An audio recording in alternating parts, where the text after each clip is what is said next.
haciendo como un breve repaso, ¿verdad? Cuando Jesús dijo yo soy, ¿verdad? Él estaba haciendo mención no a cualquier cosa, él estaba exponiendo su naturaleza, él estaba hablando de su verdadera identidad, él estaba diciendo yo soy Dios, de hecho, ¿verdad? Lo vemos en el Antiguo Testamento, como cuando en este caso Dios se presenta a Moisés, ¿verdad? Y le dice yo soy, ¿sí? Así se presentó. Por eso es que cuando Jesús dice yo soy, Él está de alguna forma identificándose con su propia naturaleza divina.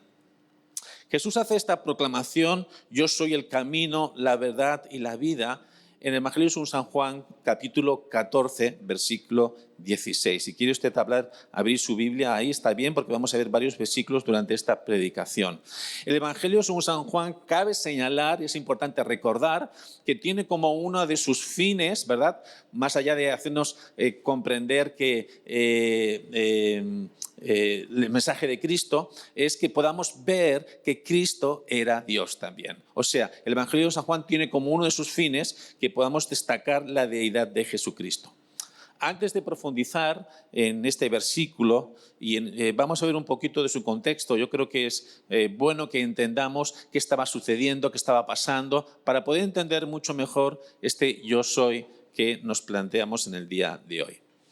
En el capítulo anterior, en el capítulo 13, el capítulo anterior al 14, vemos que Jesús sigue revelando cosas, ¿verdad?, importantes y que pesaban en el corazón de sus discípulos. De hecho, algunos comentaristas bíblicos dicen que estas revelaciones causaron en sus discípulos desánimo, tristeza, desconcierto, porque era muy pesado para ellos lo que Jesús estaba diciendo. Hay que tener en cuenta algo que es importante que entendamos.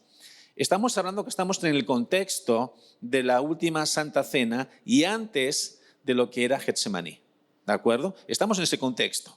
Tienen que comprender que era un momento de intimidad.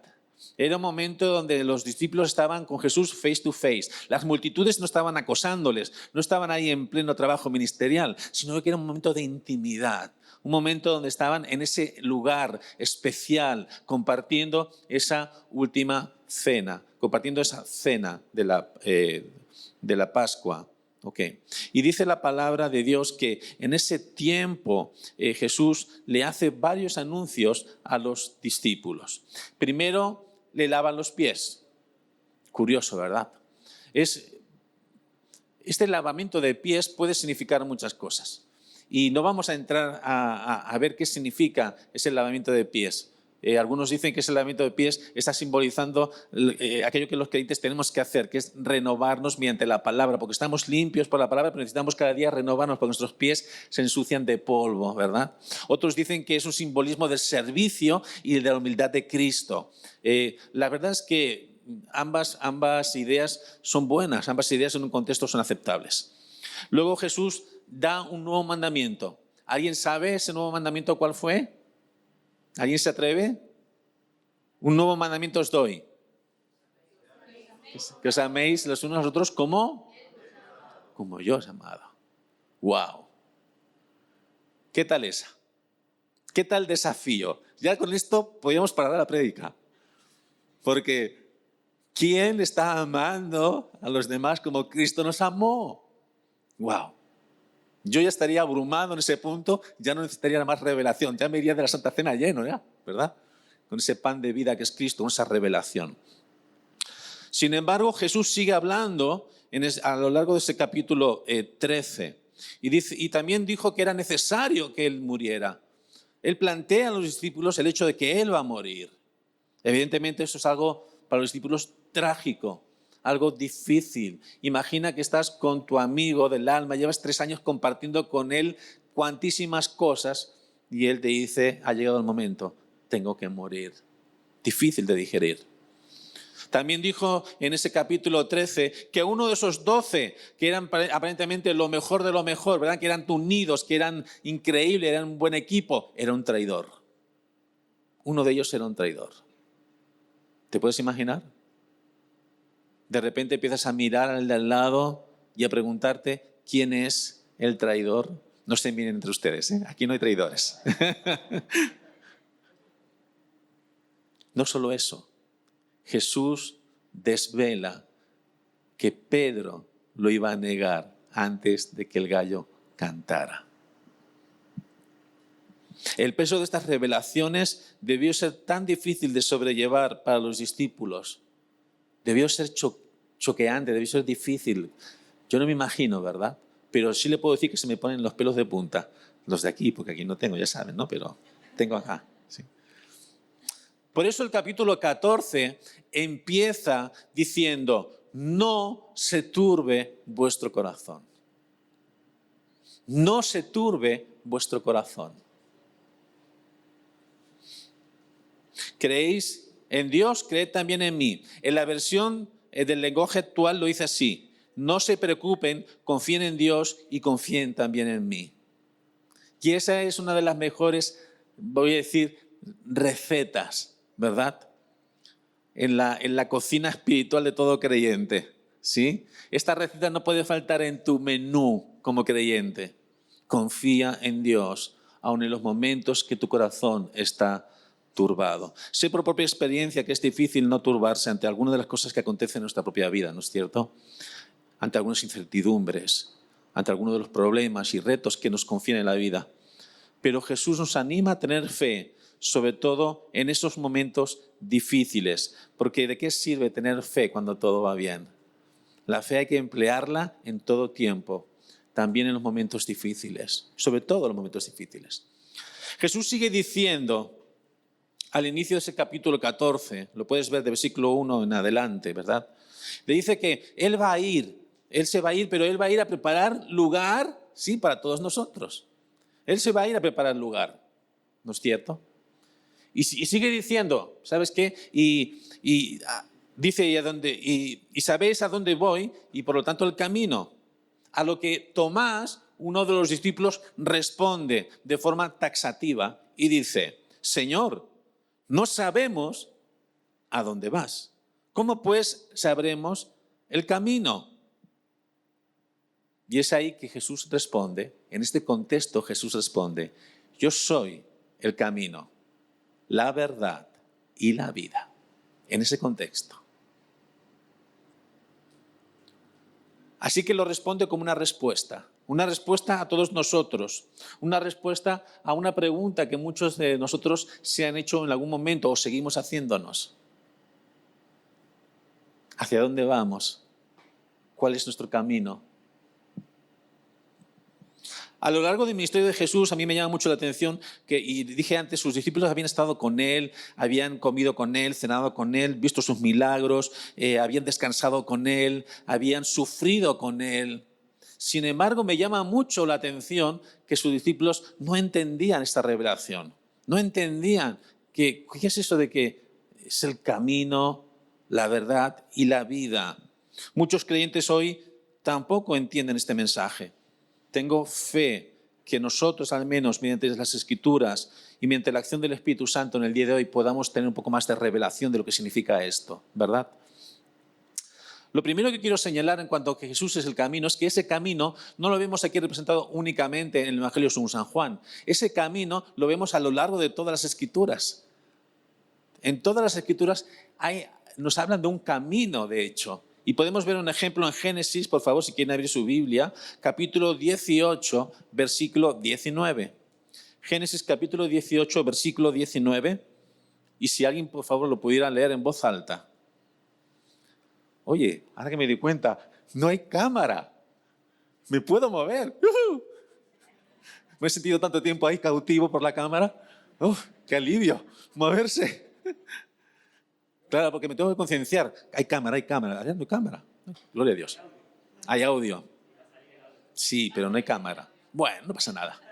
Venga, somos una iglesia divertida. Lee.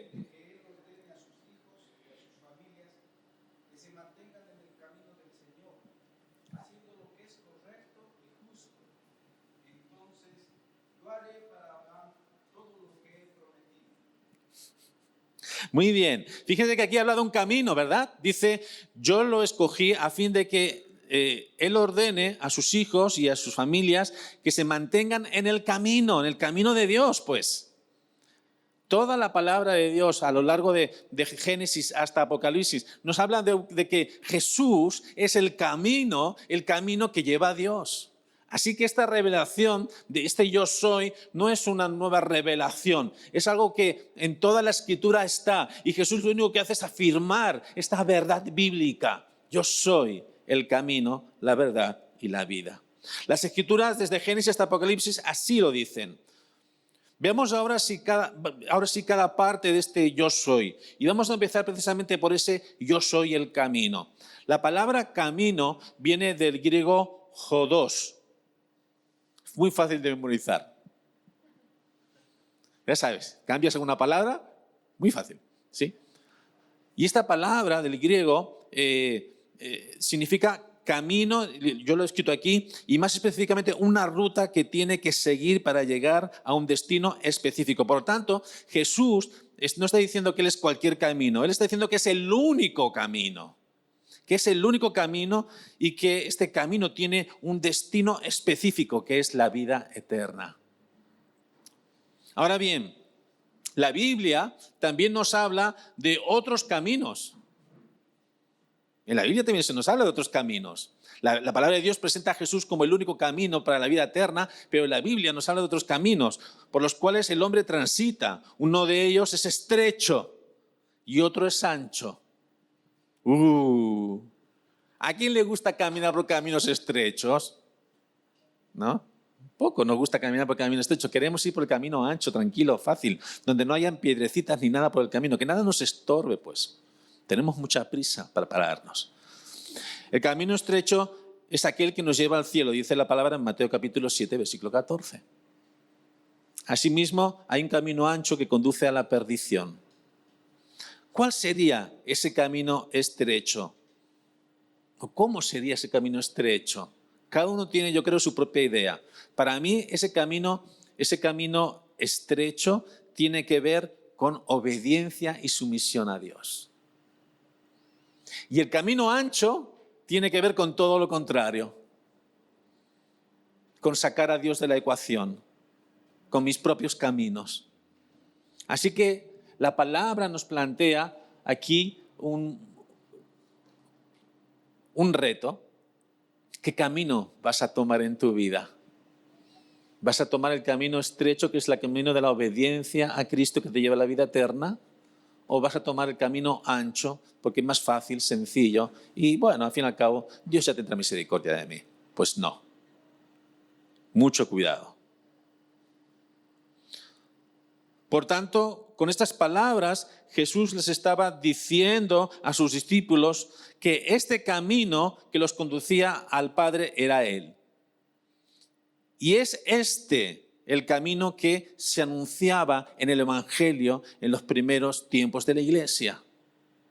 Era a Cristo como el camino lo que se anunciaba constantemente en aquellos tiempos. Tenemos un ejemplo de esto en el libro de Hechos, capítulo 16, versículos 16 y 17. Lo voy a leer yo. Dice la palabra de Dios así. Llegó entonces a Éfeso un judío llamado Apolos. Ya sabéis que Apolos era un amigo de Pablo. Natural de Alejandría, varón elocuente, poderoso en las Escrituras. ¿Quién fuera él? ¿No? Y sigue diciendo, este había sido instruido en el camino del Señor. ¿En qué había sido instruido? En el camino del Señor. ¿Y qué predicaba? Pues predicaba que Jesús era el camino. Y de igual forma, los cristianos del primer siglo, como he dicho antes, se llamaban como, se les llamó, como, la palabra epileto, epifeto, me he equivocado. Bueno, la palabra era epiteto, ¿no? Sí, me he acordado, la palabra era epiteto. Se les llamaba como epiteto, se les llamaba como sobrenombre los del camino. Así se le llamaban a los creyentes de la iglesia primitiva, los del camino. Y justamente es curioso que Pablo, cuando pide, no Pablo, sino Saulo de Tarso, porque todavía no había habido ese cambio, cuando pide cartas para perseguirlos, dice, y le pidió cartas para las sinagogas de Damasco, a fin de que si hallase algunos hombres o mujeres de este camino, los trajese a Jerusalén. Así que nosotros, los creyentes, también somos ese camino que lleva a los hombres que no conocen a Cristo. Es curioso. Cuando Jesús dice yo soy el camino, ¿sí? También de alguna forma está delegando en nosotros esa responsabilidad de ser ese ejemplo o testimonio o de hacer esa labor evangelística o a través de nuestro testimonio y ser camino. No ser piedra de tropiezo, sino ser camino. Y esto es una gran responsabilidad, no hay duda. ¿Cuántos han sido alguna vez piedra de tropiezo para otros? ¿Verdad? Y da mucho yuyu, da mucho miedo. Porque la palabra de Dios dice que si eres piedra de tropiezo para otro, mejor es que te ates algo aquí al cuello y te tires en un lugar profundo, ¿verdad? No, la piedra esa de molino que dice la palabra, ¿no? Duro, muy duro. Nosotros estamos llamados, sí, a ser los del camino, porque Cristo es el camino. Amén. Jesús es el camino al Padre. Jesús es el camino a la vida. Jesús es el camino a la salvación. Jesús vivió en la tierra para que nosotros pudiéramos mostrar el camino y para que nosotros pudiéramos transitar ese camino. Seguirle en ese camino significa que debemos andar como Él anduvo. ¿Esto qué significa? ¿Que vamos a andar con túnica? No. Significa que vamos a hacer especial énfasis o vamos a ser intencionales en tener el carácter de Cristo y ser obedientes al Padre. Significa que en tu vida, sí, tiene que haber lugar para que Dios decida. Porque muchas veces el problema es que ni siquiera dejamos lugar en nuestras vidas para que Dios decida. Quiero preguntarles algo. ¿Es importante que conozcas el camino a tu casa? Pues imagínate que ahora estás aquí en la iglesia, sales a la calle y me he olvidado del camino a mi casa, te has vuelto amnésico. ¿Cómo vas a ir a casa si no encuentras tu camino? ¿Te lo puedes imaginar? Hay gente que le pasa eso, se llama demencia senil, se llama Alzheimer, se llama, como lo llames, ¿no? Alguien que tuvo un golpe de repente. Ausencia, totalmente, ¿verdad? Esto me recuerda a algo, antes de seguir, me acabo de acordar ahora. Me recuerda que en un momento dado, cuando estábamos en Perú, fuimos a tomarnos unos días al norte, o un día al norte del Perú, a ver esa parte de ahí, porque me decían que era más linda, que las playas eran más bonitas, y nos fuimos ahí como para comer nuestro cevichito y tomar unos días de descanso con la familia. A Punta Sal, sí. Y saben que resulta que para regresar, claro, no teníamos GPS, en ese momento no había tal cosa. Por otra parte, los planos, los mapas que te daban no sabían ni cómo mirarlos. Y finalmente no había ni siquiera letreros en las carreteras. Y bueno, pues a mí se me ocurre preguntarle a alguien, oye usted, ¿cómo hago para agarrar la Panamericana? La Panamericana es esa carretera que cruza toda Latinoamérica, ¿verdad? Y me dicen, pues mire, esa carretera de ahí te lleva a Panamericana. Y yo, bueno, contentísimo, agarro la carretera, venga, voy para la Panamericana. Y cuando ya llevo como 20 minutos, media hora, me di cuenta de que esa Panamericana no es la Panamericana que yo conocía. Porque cuando yo bajaba por la Panamericana, a la derecha quedaba el mar. Y resulta que yo bajaba por la Panamericana y a la derecha no quedaba el mar. Así que empecé a sentirme perdido, totalmente perdido, pero me paré y le dije, oye, a otra persona que y le dije, ¿esta es la Panamericana? Me dice, sí, esta es la Panamericana. Digo, bueno, pues sigo nomás, ¿verdad? Y yo seguí la Panamericana. Hasta que finalmente llegamos como a una gasolinera, quiero recordarlo, algo así. Y no había tráfico en esa Panamericana. Y yo pensaba, vaya, qué bien se conduce en esta carretera, ¿no? Y llega un momento en que pregunto a alguien, y digo, señor, ¿esta es la Panamericana? Me dicen, sí, la Panamericana antigua. ¡Ah! Mire, resulta que había una Panamericana antigua, pues. ¿Sí? Y habían desdoblado y la nueva pasaba al lado del mar. Y yo estaba en la antigua, que pasaba por las poblaciones y por los valles y todo eso, ¿no? Y entonces en ese momento tuve que pensar, uy, ¿qué hago? ¿Vuelvo para atrás? Pero llevaba como una hora de camino. No, tiro para adelante nomás. Y mis hijos desde ese momento empezaron a burlarse de mí y empezaron a decir, papá, ¿dónde estás? En la Panamericana Antigua. Y cada vez que me pierdo, sea donde esté, me dicen, papá, Panamericana Antigua. Todavía me lo recuerdan. Qué feo es perderse. Qué feo es perderse. Qué feo es no saber dónde está tu casa. Quiero decirte en esta mañana que tu casa es Cristo y que hay un camino para llegar a Él. Él es el camino. Él es el camino. Y si estás en ese camino nunca te vas a perder. Siempre vas a saber el camino. Además de todo esto, Jesús dijo también, yo soy la verdad. Dice, es el camino y luego dice, y la verdad. Sí, lo complica un poco más. No dejo solo el camino, no, lo complica un poco más. La verdad es otro concepto teológico muy importante para todos nosotros y también dentro de lo que es el contexto de la cultura judía. En este texto la palabra verdad se traduce del griego aletheia, ¿de acuerdo? Y significa, esto exactamente, declaración veraz y auténtica.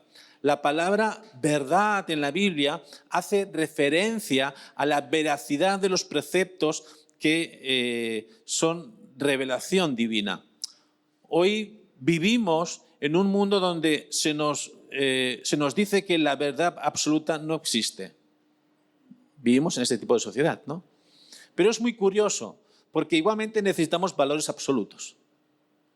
O sea, por una parte se dice, no, lo absoluto no existe, pero por otra parte los necesitamos.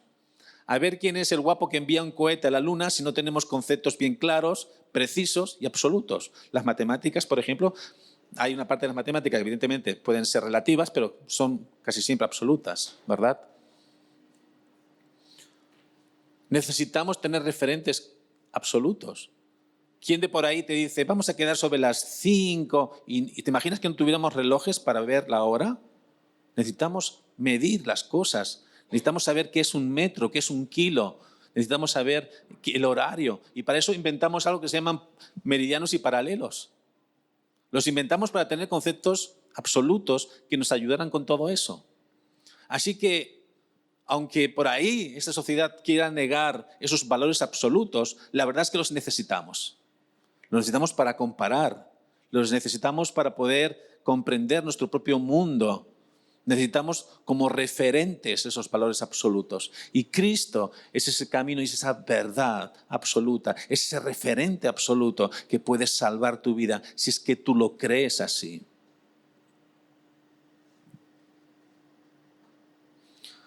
Cristo es veraz, por eso podemos decir que Él es la verdad. Él es auténtico, Él nos declaró su amor y su verdad, y eso es verdad. Él perdonó nuestros pecados y los perdonó de verdad. Él nos hizo promesas y las hizo en verdad y las cumple. Él no miente. Cristo es la verdad encarnada. ¿Y sabe lo que para mí significa vivir con este concepto absoluto en mi corazón? Es como una estaca donde yo me agarro en medio de la tormenta, porque va a haber momentos que vivas tormentas, ¿sabes? Va a haber momentos que van a ser difíciles para ti, donde vivas en un mundo de incertidumbres, donde el viento de la tribulación te azote, pero cuando te agarras a esa estaca que es Cristo, dices, bueno, ¿sabes qué? Puede llover lo que quiera, yo estoy a salvo. Necesitamos. Vivimos un mundo donde todo se relativiza, pero realmente necesitamos valores absolutos. Por eso es que solemos decir, te voy a amar en la tristeza y en la alegría, en la enfermedad, en la salud, en la riqueza y en la pobreza, hasta que la muerte nos separe. Lo decimos ¿por qué? Porque necesitamos crear valores absolutos que nos ayuden, ¿verdad?, en nuestro propio proceso de vida.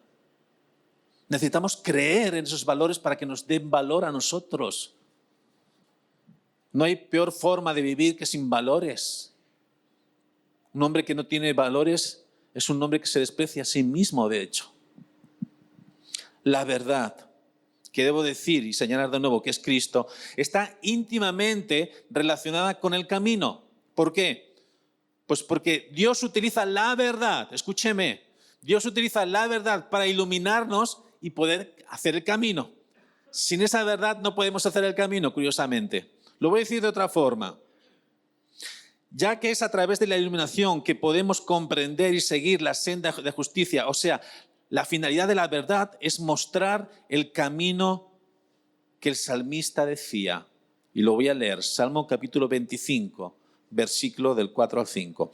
Muéstrame, oh Dios, tus caminos, enséñame tus sendas, encamíname en tu verdad y enséñame, porque tú eres Dios de mi salvación, en ti he esperado todo el día. Necesitamos la verdad para hacer el camino. Así que Jesús es el camino y Jesús es la verdad. De esta forma podemos ver cómo en Cristo nosotros encontramos la verdad y podemos vivir en ella. Y esto nos lleva a la tercera proclamación acerca de la persona de Cristo. Yo soy la vida. Yo soy el camino, la verdad y la vida. La vida también es un concepto teológico importantísimo y precioso, donde encontramos la máxima realización de los caminos de Dios. Nosotros los creyentes consideramos que la vida es santa, que es un regalo de Dios. Por eso es que la intentamos cuidar, pero también la intentamos salvar, intentamos que ésta se lleve a cabo, ¿no? Ministerios, por ejemplo, como Centro de Vida, están siempre cuidando de que la vida que se ha gestado pueda llegar a término, pueda nacer ese bebé, ese niño, y podamos tener a alguien más que aporte, ¿verdad?, a este mundo. Para vivir con plenitud esa vida, la Biblia nos enseña que ésta se encuentra en conocer a Dios, seguir sus caminos y guardar su palabra.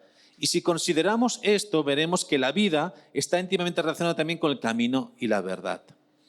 Es Dios quien le muestra al hombre el camino que conduce a la vida. Y eso lo vemos en el Salmo, capítulo 16, versículo 11. Me gustaría, por favor, que alguien abriera su Biblia ahí. Salmo 16, versículo 11.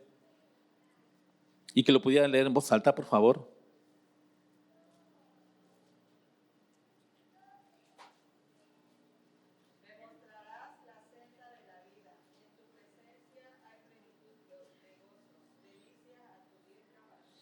Me mostrarás. ¿Cómo nos mostrará? Mediante la verdad, gloria a Dios. Mediante las Escrituras, mediante su Espíritu Santo nos mostrará la senda, que igual, de un símil de camino, ¿verdad? La senda de la vida, el camino de la vida, que es Cristo. La verdadera vida se encuentra, por lo tanto, en conocer a Dios, ya que en su presencia hay plenitud de gozo y delicias a su diestra. ¡Wow! ¿Conoces alguna religión en el mundo que esté proclamando estos tres conceptos en una persona que es Cristo? Mire, Buda, el fundador del budismo, y con ello no estoy haciendo, y no quiero que suene esto a que estoy criticando, no estoy criticando, solo quiero aportar información. Para mí toda creencia merece su respeto, y yo siempre digo que en toda creencia hay su parcela de verdad, ¿verdad? Pero quiero que entendamos algo. Buda, el fundador del budismo, antes de morir dijo a sus discípulos, busquen la verdad. Así que cuando le dice busquen la verdad, Buda nos estaba diciendo de sí mismo que yo soy la verdad, ¿no? Confucio, el gran maestro del confucianismo, dijo, déjenme decirles que yo no soy el camino. En una toda humildad, él dijo eso. Por lo tanto, Confucio no es el camino. Y Mahoma, el fundador del Islam, dijo que no sabía el propósito de la vida. Por lo tanto, Mahoma ni siquiera podía decir yo soy la vida. Pero Jesús dijo, yo soy el camino, la verdad y la vida, y nadie viene al Padre sino por mí. Y solo aquel que tiene en su corazón a Cristo y que ha entendido esta verdad es condicionado por esta verdad y da fruto. El hecho de que hayan millones, cientos de millones de hombres y mujeres a lo largo de la historia que han sido condicionados por esta verdad, han conocido esta verdad y han cambiado su vida, ya es de por sí, ¿verdad?, algo muy significativo. El hecho de que Jesucristo, de alguna forma, escenificara en su propia vida que Él era todo eso que Él decía, ¿verdad? Compartíamos no hace mucho, ¿no? Que Él decía, yo soy el pan de vida. Y es curioso porque hace alusión, en primer lugar, ese pan de vida, a ese maná que caía del cielo, ¿verdad? Pero Él dice, yo soy el pan de vida, ¿no? Y Él mismo se entrega en la cruz y cuando hace la Santa Cena, Él dice, este es mi cuerpo, cuando rompe el pan, que por vosotros es entregado. Y Él mismo se pone a sí mismo como pan, ese pan de la propiciación, ese pan del nuevo pacto, que es Cristo. O sea, Él no solo decía las cosas, era coherente con el mensaje que decía. Cuando dice que eres la luz, es porque Él es el que alumbra y nos da sabiduría. Cuando dice que es el buen pastor, es porque Él nos ama, es compasivo con nosotros y no quiere que nadie se pierda. Y aquí tenemos diciendo, yo soy el camino, la verdad y la vida.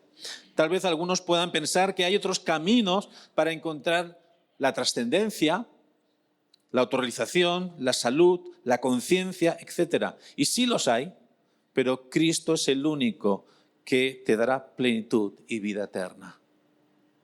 Cristo es el único que te dará plenitud y vida eterna. Quiero en esta mañana preguntarte, ¿es tu camino Jesús? ¿Estás obedeciéndole? ¿Estás creyéndole? En el Salmo 139, versículos del 23 al 24 dice, examíname, oh Dios, y sondea mi corazón. Ponme a prueba y sondea mis pensamientos. Fíjate si voy por el mal camino y guíame por el camino eterno. ¿Cuántas veces, verdad? Nos damos cuenta, chale, que me equivoqué de camino, ¿no? Por aquí no es, ¿no? ¿Cuántas veces tomamos decisiones sin tener en cuenta la voluntad de papá y nos equivocamos, pues? ¿Y cuántas otras, sin embargo, hemos sabido caminar en ese camino y hemos visto el fruto de ese camino, ¿no es cierto? Y esta es una de mis oraciones constantes delante de Dios. Yo creo en un ministerio, mi esposa creemos en un ministerio que se llama el ministerio de no estorbar. Así es. No está en la Biblia, no lo busque, es un apócrifo, Evangelio según San Joan Bell, pero es un ministerio muy efectivo. Significa en escuchar a Dios y obedecer. Ese es el ministerio de no estorbar. Por eso esta oración es constante en mi corazón. Señor, examíname, sondea mi corazón, ponme a prueba y sondea mis pensamientos. Fíjate si voy por el mal camino y guíame por el camino eterno. Señor, háblame. Háblame, si estoy equivocado en esto, por favor, enderézame. Ayúdame a caminar por donde tú quieres.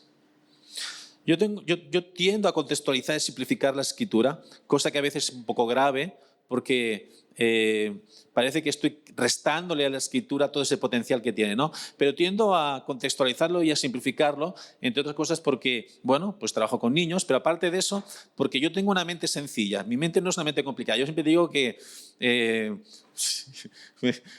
soy bueno para pocas cosas y apto para muchas malas cosas, ¿no? Mi mente no es que sea una gran lumbrera, ¿no? Soy una persona muy sencilla, mi mente funciona de forma sencilla, así que intento siempre simplificar la palabra, contextualizarla para poder aplicarla, porque si no la contextualizas, si no la puedes entender, difícilmente la podrás aplicar en tu vida.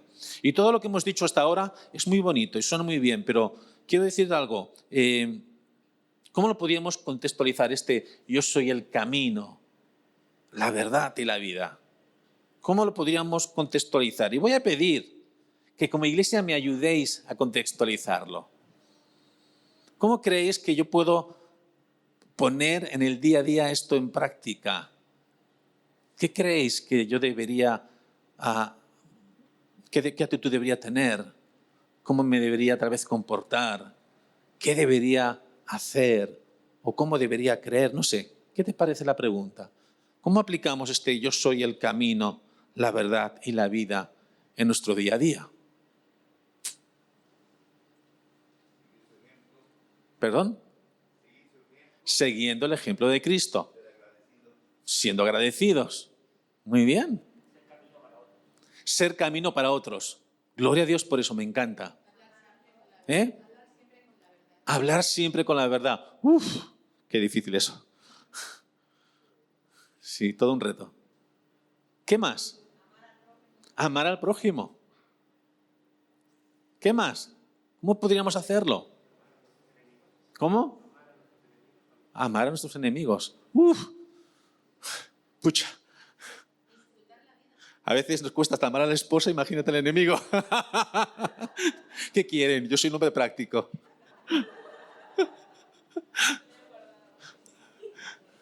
Es una santa. Me aguanta desde hace 30 años ya, va a hacer. Sí, y al revés también. Disfrutando la vida. Disfrutando la vida. Muy bien. Yo lo he resumido en esto. Y como le he dicho, es muy simplista. Pero para mí es caminar obedeciéndole, creyendo en Él. Eso es simplemente vivir con ese camino, verdad y vida en ti mismo, ¿no? ¿Y para qué? Pues para vivir en su plenitud y también para caminar esa vida eterna. Así que os planteo un desafío. Hace mucho tiempo que no os desafío como pastor. Vamos a plantear un desafío. Durante esta semana, ¿sí? Vamos precisamente a poner por obra eso que hemos dicho. Amar a nuestros enemigos. Vivir, menos mal que mi mujer ha dicho, ¿no? ¿Qué has dicho? ¿Vuelvo a repetirlo? Disfrutar la vida. Eso es lo que más me gusta, ¿verdad? Disfrutar la vida dentro del contexto bíblico, no se vaya a pasar, ¿no? ¿Ok? ¿Qué más hemos dicho? Hemos dicho amar al prójimo. Hemos dicho imitando a Cristo. ¿Sabes qué? Tómate el tiempo de durante esa semana, en cualquier momento complejo o difícil, de preguntarle, Señor, ¿tú qué harías en mi lugar?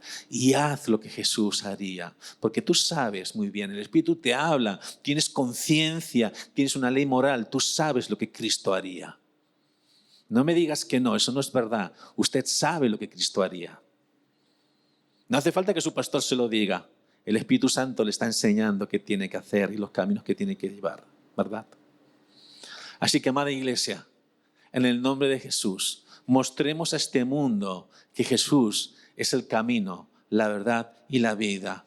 Mostrémoslo a través de nuestra propia vida, que los demás puedan conocerlo por tu ejemplo, que los demás puedan conocer a un Cristo, porque realmente que es también la luz, brilla en tu rostro. Cierren sus ojos, por favor. Vamos a orar.